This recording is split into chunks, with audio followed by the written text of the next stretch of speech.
one of these, Norm? Anyone in the audience got one of these? Yeah, I've got one of those. Looks like a VIP card to the Premium Programmatic Club. I've got one, and I'd like to know a little bit more about this club of which you speak. Okay, well, there's no better time than being a premium publisher, for sure. A lot of hard work's gone in, and right now IDC is projecting a huge amount of direct deals in programmatic. If we look to that blue curve at the top, OpenRTB, it's growing, right? Also, the green one, tailing down traditional display. There's that fat wedge of sandwich of direct deals. But what's even better is big brands are coming. They really are coming to programmatic. So, the hard work's done, the plumbing's in there, it's time to sit back and really enjoy the fruits of that hard work. Whoa. Easy, cowboy. I've been in the industry for a really long time, and we have invested heavily in people, infrastructure, products across every emerging media channel you can imagine. Display, video, mobile, native. Like, when and how is the flow of real dollars going to start flowing into these systems and get transacted? We've actually been hearing about this here today. I mean, it's all about the advertiser, right? At the moment, publishers are thinking, oh, I'll just sit back and I'll put my top 10 packages there and the buyers are going to come. But no, we've got to think about what the advertiser actually wants. So the word is premium package. Now, if we think about it, we know brand safety is a really important thing. You don't want to put your Toyota ad here in the wrong place. But viewability, everyone thinks let's get 100% viewability. But what are you going to do when you've got a viewable ad, but it really isn't in the right context? In this case, some Greek holiday being put against the riots. You know, Bank of America doesn't want to have their ads against banking fraud. So the real trick is engagement as well. How can we couple all these things together and really think about our advertiser getting really good hover rates? And context, by the way, is a really important dimension. Don't just retarget the audience. Make sure they're engaged with what the advertiser wants. So we put this together, and we don't call it brand safety, we call it economic safety. How often do you want to protect those brand dollars of your advertiser and really look after what they need? And what they want to do is steer through the contextual signal. They want the opportunity to engage with real users who saw the ad. But it is that engagement metric. So the premium marketplace is actually about economic safety more than just, oh, is it fraud or viewable? So economic safety, more about, more to it than just understanding fraud and viewability. So as members of a premium programmatic club, what else should we be thinking about as we kind of move the entire space forward and try to get some of those budgets that you showed earlier? Well, let's see. Let's respect the briefs, okay? At the moment, are we really listening to the advertiser and thinking through what they need? Do we have to bend it like Beckham? Is that what you're getting at? Well, you know, Beckham's one famous Englishman. You wouldn't do this in print. You would not put a picture of a baby in the Evian campaign and put it right next door to something that is actually offensive for that brand. So why do you do it in digital when you never did it in print? Come on, guys, you've actually got to wake up and essentially take some responsibility. So ISBA, which is our trading association for advertisers in London, they're not pointing to the buyers and the trading desk and saying, use some better ad tech tools. They're saying, publishers, you have the responsibility. Take that responsibility and do in digital what you've always done in print. So accountability, to a large degree, is something that members, if you will, of a premium programmatic club should take into account, especially with respect to accountability around the brand's investment in programmatic. And that's part of the pathway to getting to those budgets and unlocking those budgets that will flow through the systems where we've made these investments. For sure, for sure. But it's all about testing and learning as well. How often have we heard about that? Don't get me started on testing and learning, John. We test and learn all the time. All we do is test things to make sure that they work before going live. We learn from mistakes. We try to get better. If you can tell me how some other members of the Premium Programmatic Club are doing a good job and doing better, okay, well, testing and learning isn't something you just do at the start of the campaign. You've got to run it all the way through.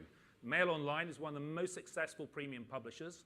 We've been working with them for many years. And what they're actually thinking is, how do we take real-time data and actually optimize the campaign real time?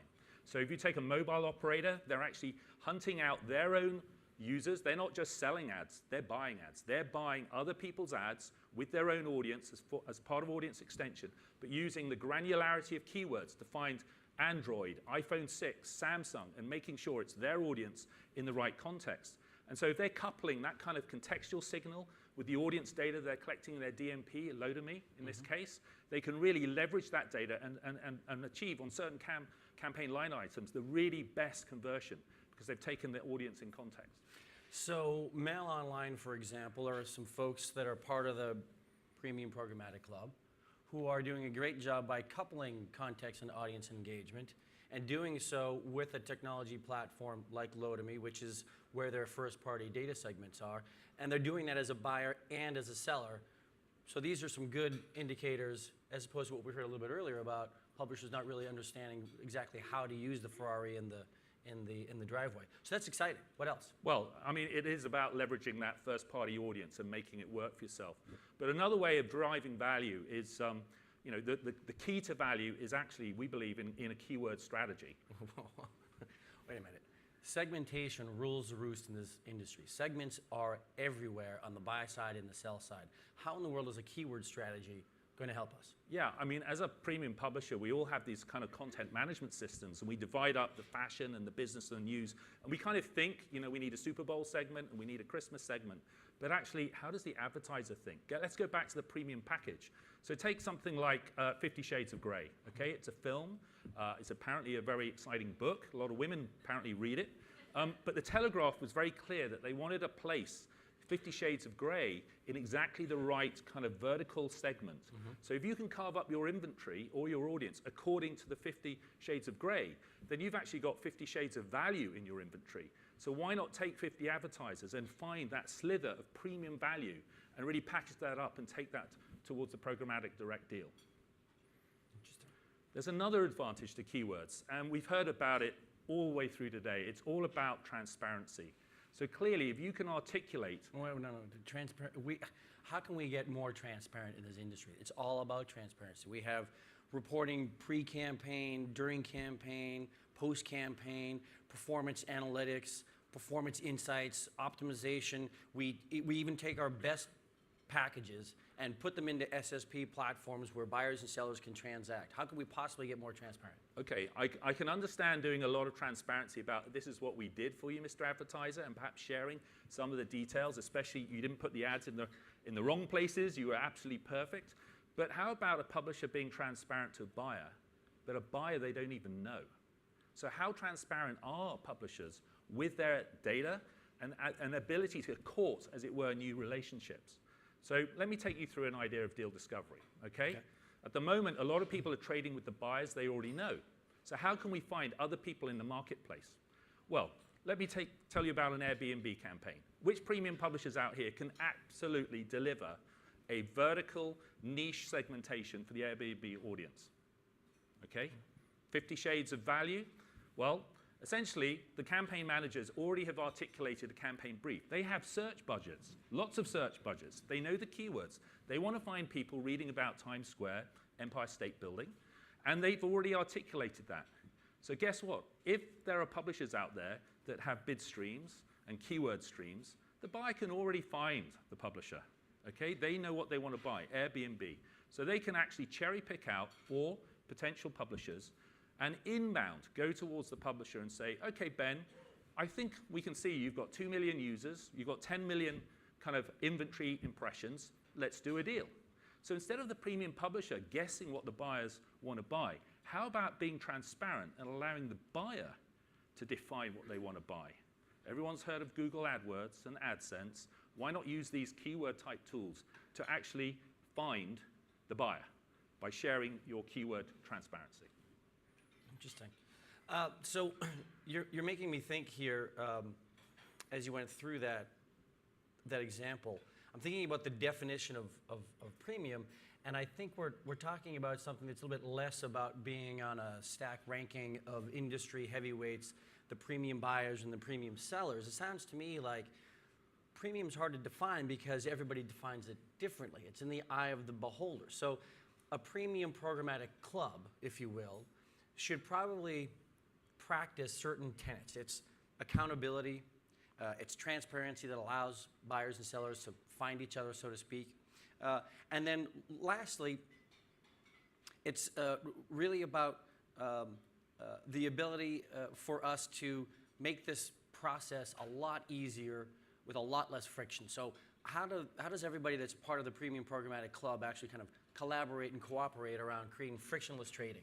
Well, I get the impression, you mentioned one thing, eye of the beholder, what does the advertiser actually want? And secondly, the kind of fluidity or simplicity of the process. If you take, the use of data, and we've got a lot of data in our programmatic ecosystem, how can data drive things? Well, we see it in LinkedIn. You kind of get linked in to people that are actually people you haven't met, but they're kind of very related to what you do.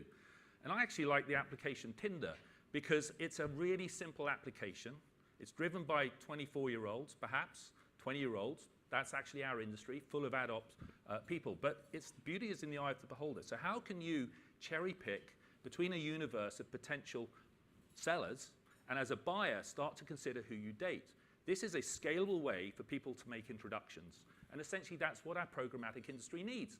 We need a way of automating deal discovery using algorithms to really find the most related, overlapping buyers and sellers, but really considering that the sense of beauty is not what the publisher predetermines in their 10 best-selling packages in their Pubmatic or Rubicon platform, but the buyer has already articulated their sense of beauty, what they want to date, and essentially we've actually got to let the data find those relationships. Hence, Tinder for programmatic. I think that's interesting. So allowing data to make the correlations and the connections between first-party data on the buy side and the sell side to, in a way, kind of automate the deal discovery process and have that, I assume, transacted on some kind of programmatic platform. In our case, at Grapeshot, the currency here is, of course, keywords, but I'm not so sure that that's necessarily the only way to kind of automate that entire process. It just happens to be what the buyers know and what the sellers know as a common language. Interesting. Yeah, I think a club is not just us meeting here at Digiday and sharing a bit of champagne or the like. We've actually got to think about the engagement rules of this premium club. We've really got to think about the key word you mentioned, currency. Is that currency 75% or 80% viewability? What is actually an economically safe strategy? To what extent is engagement reaching these particular thresholds? And obviously with keywords as one example of a currency where a buyer and seller can trade and no one can actually cheat and say, I've stuffed some extra sort of undervalued content or audience into my premium package. The other one is to actually identify kite marks. Kite mark? Sorry? Is that a British word? It's not about kite surfing. Okay. Kite mark is really like a stamp of approval that said you meet a certain quality threshold. And I think we are right now debating what are those kite marks for the industry. But essentially, the club members have to really think through what are these rules of engagement and how do we collectively as the club actually proceed to drive value into our programmatic marketplace. Interesting. So as you've presented it, the idea of a premium programmatic club is really about practicing certain tenets of good behavior that get us the larger budgets, namely economic safety, accountability, transparency, and allowing the data to do a lot of the heavy lifting because it's already there. We just need to make the connections and the correlations. Well, I got to tell you, as a longtime industry person, I'm in on this club, and I'm sure everybody in the room is feeling the same way. Like, how do we get involved and how do we participate? Okay, well, from Grapeshot's point of view, we've been working with premium publishers since 2009. We got about 350 buyers who use our tools and many others on the platforms. Mm-hmm. So we see the kind of buy side, sell side, but we're really interested in club members actually coming forward and really think about some of the other things we have to consider to make this premium club, have that currency, have those kite marks, and really get that value that we saw in the IDC chart. There's a huge amount of value, big brand spend coming, but we've got to get the members' rules all sorted out. So from my point of view, it'd be really good to talk to people. We have our own keywords, by the way. That's why the kite surfing came up. But do come and talk to us. And if I go back, one of the key maxims we have for any club is to have a lot of fun. So we thought for any of you, like me, we arrived late last night. We didn't actually get the champagne. It was good, too. You enjoyed it? We missed you, yeah. You drank it all? No, I tried. What I propose is we all have a glass of champagne. and celebrate the fact that we are trying to build the premium club with a great set of rules. So everyone, please enjoy some Cheers. champagne. Thank you very much. Cheers, John. Welcome. Okay. Okay. Thank you.